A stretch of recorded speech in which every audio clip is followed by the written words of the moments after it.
Good morning class. एक बार फिर से सभी का स्वागत है। आप सभी देख रहे हैं आर एस सर का ये यूट्यूब चैनल। आज हम आप लोगों के लिए एक बार और फिर से इम्पोर्टेंट क्वेश्चंस लेकर आए हैं जो almost one day competitive exam के पॉइंट ऑफ व्यू से इम्पोर्टेंट रहने वाले हैं। तो बिल्कुल भी स्किप मत करिएगा इस सेशन को, काफ़ी इम्पोर्टेंट रहने वाला है आप लोगों के जो आप एग्ज़ाम देखने जा रहे हैं उनके पॉइंट ऑफ व्यू से। तो आज का पहला क्वेश्चन लेते हैं, डोंट वेस्ट टाइम। पहला क्वेश्चन आप लोग देख पा रहे हैं बोर्ड स्क्रीन पर। क्वेश्चन को पढ़िए और अपना कमेंट बॉक्स में आंसर करिए। पहला क्वेश्चन आप लोग पढ़ पा रहे हैं, निम्नलिखित में से पदार्थ की पांचवी अवस्था क्या है? Which one of the following is the fifth stage of matter? यानी कि एक पदार्थ की बेसिकली तीन अवस्थाएं होती है, ठोस, द्रव, गैस। इसने आप लोगों से पूछा है फिफ्थ स्टेज के बारे में। आप लोगों ने पदार्थ की तीन अवस्थाएं पढ़ी होगी, उसमें एक आप लोगों का होता है सॉलिड, दूसरा होता है लिक्विड यानी कि द्रव, और थर्ड वन जो होता है आप लोगों का गैस।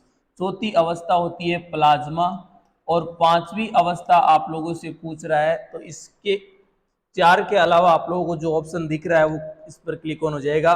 पांचवी अवस्था होती है बोस आइंस्टीन कंडेंसेशन या कंडेंसेट, यानी इसको आप लोग पांचवी अवस्था को शॉर्ट फॉर्म में बीईसी भी कह सकते हैं। बोस आइंस्टीन कंडेंसेट जो होता है वो आप लोगों का पदार्थ का पांचवी अवस्था होती है। और छठवीं अवस्था फर्मेट होती है, बोस आइंस्टीन फर्मेटेशन, यानी फर्मेट अवस्था सिक्स्थ स्टेज होती है एक पदार्थ की। तो पदार्थ की पांचवी अवस्था कौन सी है? सही जवाब जाने वाला है आप लोगों का C1 ऑप्शन। नेक्स्ट क्वेश्चन देखते हैं। नेक्स्ट क्वेश्चन है, ध्वनि तरंग की प्रकृति होती है। ध्वनि किस प्रकार की तरंग की, ध्वनि तरंग की प्रकृति क्या है? Nature of sound waves. First option आप लोगों के पास है अनुप्रस्थ तरंग यानी transverse wave. Second one option है अनुदैर्ध्य तरंग यानी लॉन्गिट्यूडनल वेव। और थर्ड ऑप्शन है विद्युत चुंबकीय यानी इलेक्ट्रोमैग्नेटिक। और लास्ट ऑप्शन आप लोगों के पास है नन ऑफ दीज। तो इनमें से क्या सही जवाब होगा? आप लोग कमेंट बॉक्स में जल्दी आंसर करिए। ध्वनि तरंगों की प्रकृति क्या होती है? The nature of sound waves. तो आप सब लोगों को ध्यान रखना, ध्वनि जो होती है वो उसकी तरंग जो प्रकृति होती है वो अनुदैर्ध्य होती है यानी लॉन्गिट्यूडनल वेव। और लॉन्गिट्यूडनल को चलने के लिए माध्यम की जरूरत होती है, बिना माध्यम के लॉन्गिट्यूडनल नहीं चल सकती। माध्यम की हम बात करें तो ठोस, द्रव, गैस, इनमें इनका ट्रेवलिंग संभव है। निर्वात यानी कि वैक्यूम में ये तरंगे नहीं चलती है। और इसका सबसे बड़ा एग्जाम्पल है अंतरिक्ष। अंतरिक्ष जो होता है वहां पर हम लोग एक दूसरे की आवाज नहीं सुन सकते। इसका कारण क्या है बच्चा? लॉन्गिट्यूडनल वेव होती है ध्वनि तरंगे, वो बिना माध्यम के संचरित या ट्रेवलिंग नहीं कर सकती। तो इसका एकदम सही जवाब जाएगा आप लोगों के बीच, B option is correct. Next question देखते हैं। नेक्स्ट क्वेश्चन है, प्रकाश छोटे छोटे कणों से मिलकर बना है, जिसे क्या कहते हैं?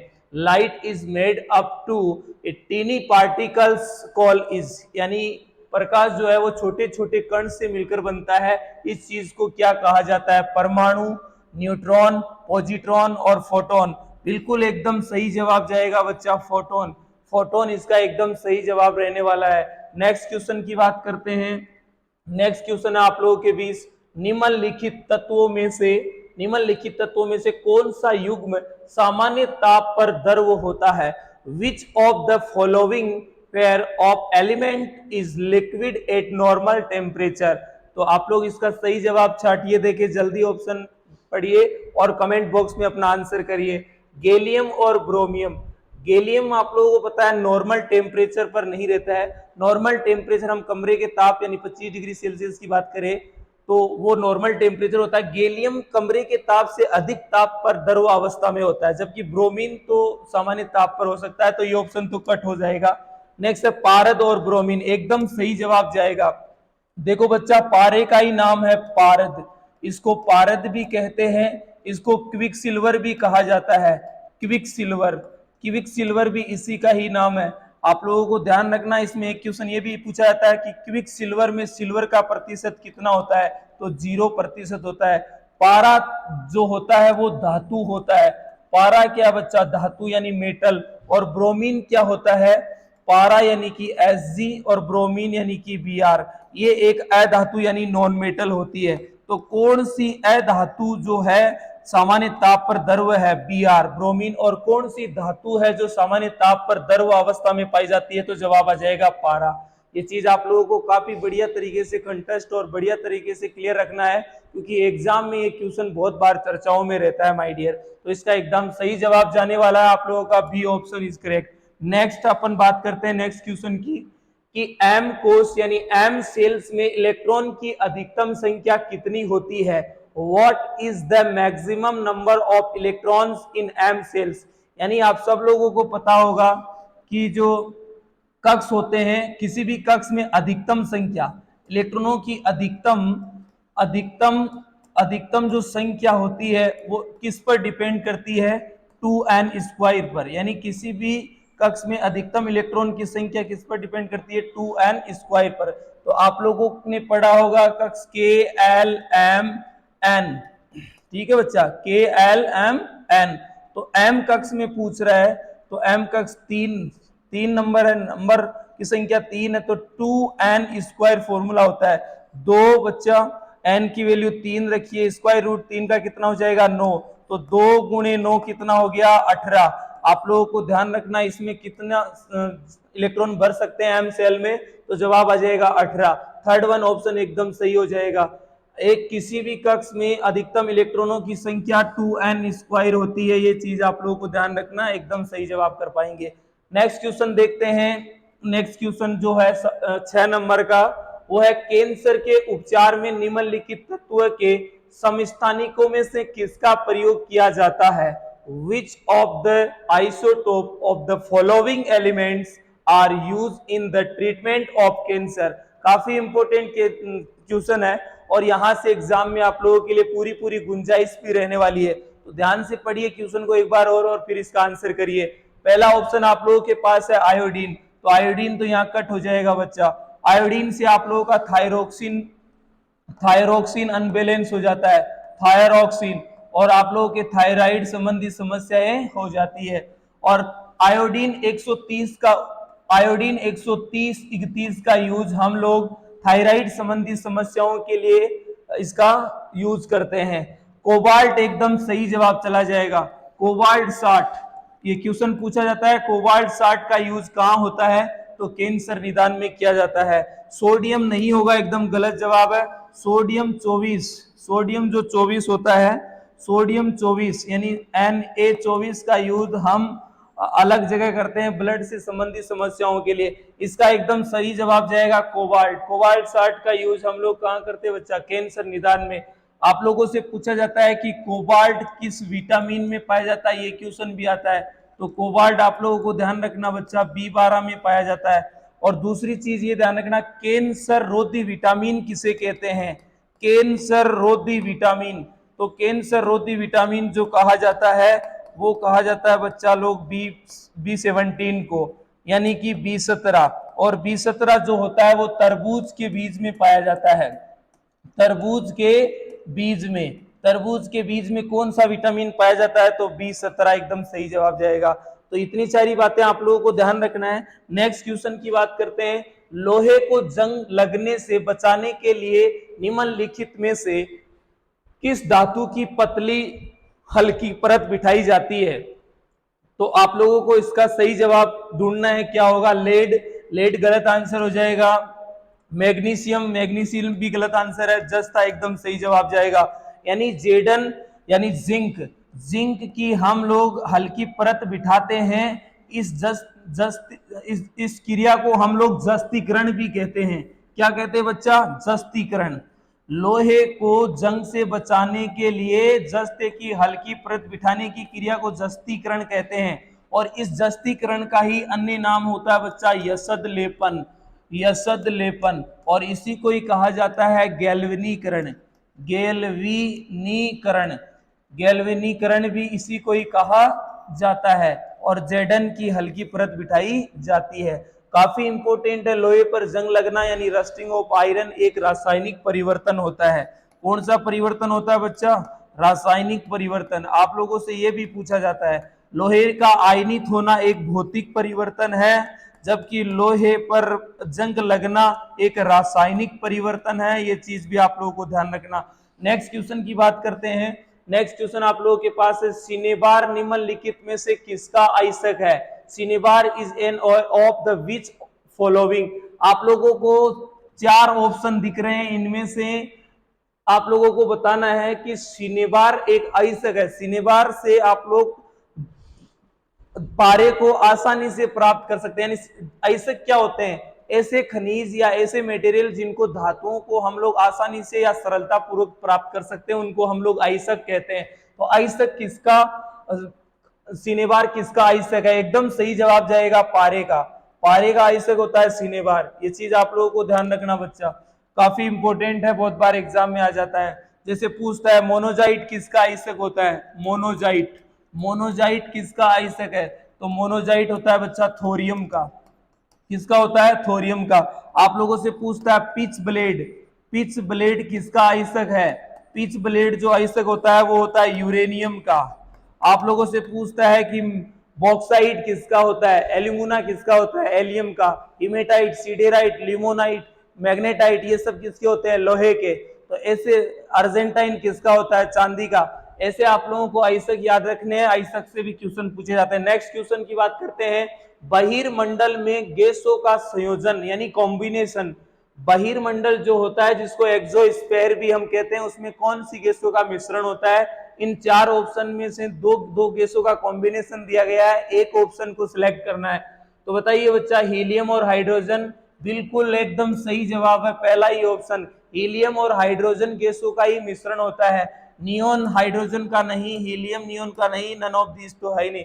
इसमें आप लोगों को ध्यान रखना है, इस बहिर्मंडल को हम अंधा मंडल भी कहते हैं। इस मंडल को हम अंधा मंडल भी कहते हैं। इसकी दूरी जो होती है वो 640 किलोमीटर टू अबव है, 640 किलोमीटर टू अबव।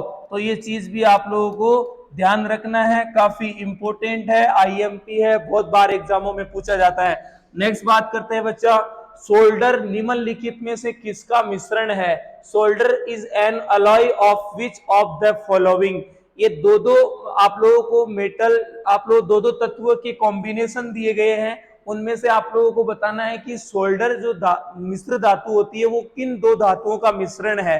तो पहला ऑप्शन आप लोगों के पास है कॉपर जस्ता, यानी Cu होता है कॉपर और Zn होता है जस्ता।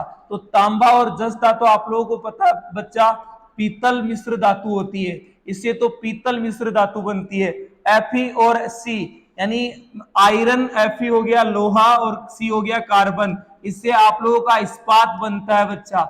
इस्पात क्या बनता है? इस्पात। इस्पात को हम लोग स्टील भी कहते हैं, इस्पात को आप लोग स्टील भी कहते हैं। और लोहे को अधिक मजबूत बनाने के लिए उसमें कार्बन ही मिलाया जाता है, ऐसा क्वेश्चन भी पूछ लिया जाता है। बिल्कुल एकदम सही जवाब जाने वाला है आप लोगों का बच्चा पीबी एंड एसन। पीबी होता है आप लोगों का शीशा, पीबी यानी शीशा लेड, प्लस आप लोगों का एसन होता है बच्चा टिन, और टिन और एसन होता है वो आप लोगों का क्या है? सोल्डर धातु होता है। ये चीज काफी इंपोर्टेंट है, काफी दफा एग्जामों में पूछी जाती है, आप लोगों को ध्यान रखना है। तो पीबी प्लस एसन एकदम सही जवाब हो जाएगा। कॉपर प्लस आप लोगों का क्या है? एल्यूमिनियम। नहीं बच्चा, ये तो आप लोगों का कृत्रिम सोना होता है, आर्ट गोल्ड, कृत्रिम सोना, इसको हम लोग कृत्रिम सोना या आर्ट गोल्ड कहते हैं। कॉपर प्लस एल्यूमिनियम का मिश्रण कृत्रिम मिश्र धातु यानी कृत्रिम सोना को बनाता है। तो इसका एकदम सही जवाब रहने वाला है आप लोगों के लिए सी ऑप्शन। नेक्स्ट क्वेश्चन देखते हैं, निम्नलिखित में से कौन सा अम्ल टमाटर में प्रमुख रूप से पाया जाता है? काफी इंपॉर्टेंट क्वेश्चन है एग्जाम के पॉइंट ऑफ व्यू से। विच of the following acid is mainly found in tomato? So first option है एसिटिक एसिड। नहीं बच्चा, एसिटिक एसिड सिरका या अचार में पाया जाता है। किसमें बच्चा? सिरका या अचार में, सिरका या अचार में पाया जाता है, गलत आंसर है। टार्ट्रिक अम्ल, टार्ट्रिक अम्ल इमली में पाया जाता है। लैक्टिक अम्ल, लैक्टिक अम्ल दूध में पाया जाता है। लैक्टो वर्ड दिक्कत जाएगा, हम लोग क्लिक ऑन करेंगे दूध पर। लैक्टिक एसिड दूध में पाया जाता है। आप लोगों का लास्ट ऑप्शन बच गया ऑक्सैलिक एसिड, एकदम करेक्ट जवाब होगा ऑक्सैलिक एसिड। अपन कपड़ों के दाग धब्बे हटाने के लिए भी ऑक्सैलिक एसिड का यूज करते हैं। टमाटर का लाल रंग किसके कारण होता है? तो लाइकोपिन के कारण होता है। ये चीज भी आप लोगों से पूछा जाता है, काफी इंपॉर्टेंट है। नेक्स्ट क्वेश्चन की बात करते हैं। नेक्स्ट क्वेश्चन है, निम्नलिखित में से कौन सा पदार्थ का अपरूप नहीं है? निम्नलिखित में से कौन पदार्थ का अपरूप नहीं है? देखो बच्चा, हीरा। हीरा आप लोगों को पता है कार्बन का अपरूप है, जबकि ग्राफीन भी कार्बन का अपरूप है। फ्लाई एश कार्बन का अपरूप नहीं है, पदार्थ का अपरूप नहीं है। ये चीज आप लोगों को ध्यान रखना है। तो ये आप लोगों का सही जवाब इसमें हो जाएगा सी ऑप्शन, यानी ये ऑप्शन एकदम सही जवाब हो जाएगा। नेक्स्ट क्वेश्चन की बात करते हैं कि निम्नलिखित में से कौन सा जैव ऊर्जा का स्रोत नहीं है? विच of the following biomass is not a source of energy?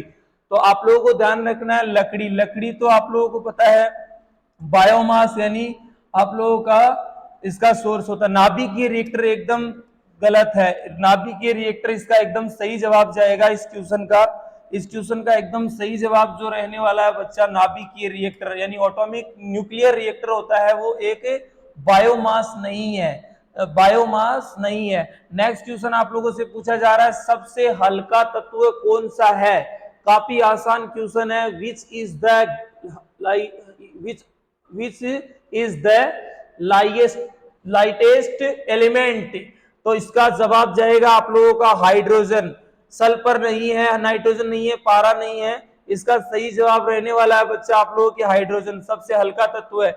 सबसे हल्का तत्व पूछे आप लोगों को, हल्का तत्व यदि एक्टिव तो हाइड्रोजन है, और डीएक्टिव पूछे तो हीलियम है। ये तो आप लोगों के लिए एक्टिव हुआ, और डीएक्टिव पूछे, डीएक्टिव पूछा जाए तो बच्चा आप लोगों का जवाब आ जाएगा हीलियम। तो काफी इंपॉर्टेंट है, बहुत बार एग्जामों में पूछे भी जाते हैं। टोटल एलिमेंट की संख्या 118 होती है, जिनमें से आप लोगों को ध्यान रखना है 91 आप लोगों के धातु होते हैं, 20 आप लोगों के क्या होता है बच्चा, अधातु तत्व होते हैं, नॉन मेटल, बाकी मेटेलॉइड्स वगैरह होते हैं। तो ये चीज आप लोगों को ध्यान रखना। प्राकृतिक रूप से कितने धातु पाए जाते हैं? तो प्राकृतिक रूप से पाए जाने वाले तत्वों की संख्या पूछता है, कृत्रिम रूप से बनाए गए तत्वों की संख्या पूछता है। तो ये आप लोगों को ध्यान रखनी है चीजें।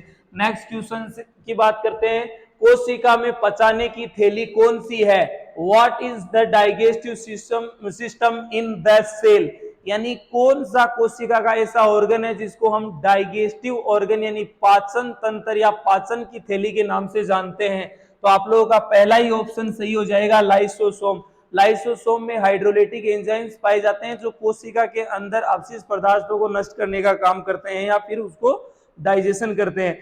अब वही नहीं बचता अपशिष्ट पदार्थ, तो वो कोशिका के इस अंग को ही मार देता है, इसलिए इसको हम कोशिका का सुसाइड ऑर्गन या आत्मघाती थैली के नाम से भी इसको लाइसोसोम को जाना जाता है। नेक्स्ट है राइबोसोम, कोशिका का सबसे छोटा कोशिका अंग होता है, प्रोटीन संश्लेषण के लिए इंपॉर्टेंट होता है।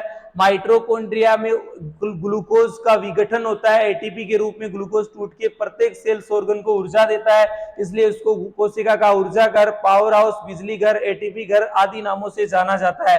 तो इसका एकदम सही जवाब रहेगा बच्चा लाइसोसोम। आई होप आप लोगों को ये सेशन पसंद आया होगा। यदि पसंद आया है तो आप लोग अपने फ्रेंड सर्किल में शेयर करिए ज्यादा से ज्यादा, इससे हम लोगों को मोटिवेशन मिलेगा और हम आप लोगों के लिए और बेहतर से बेहतर क्वेश्चंस लेकर आएंगे। तो आप लोगों का सपोर्ट ही सब कुछ है बच्चा, ज्यादा से ज्यादा शेयर करिए। मिलेंगे एक नई अपडेट लेकर बहुत जल्दी, जब तक धन्यवाद। जय हिंद, जय Bharat, thank you, have a nice day.